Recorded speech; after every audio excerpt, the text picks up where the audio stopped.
You ask Tiger to calculate. This deals with finding the midpoint between 2 points.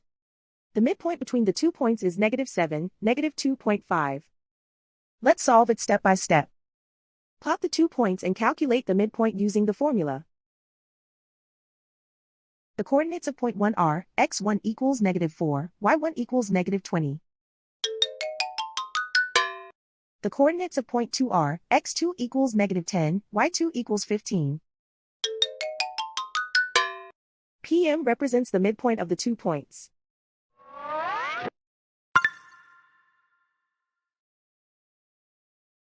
Use the x values in the midpoint formula to find the midpoints x. x1 equals -4. x2 equals -10.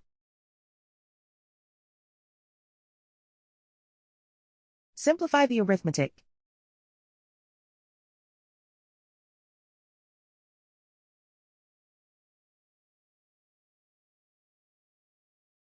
Use the y values in the midpoint formula to find the midpoints y.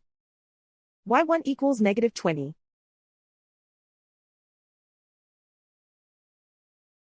y2 equals 15.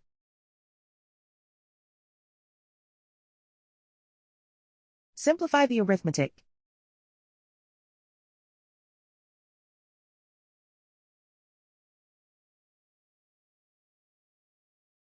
And so, the midpoint is -7, -2.5.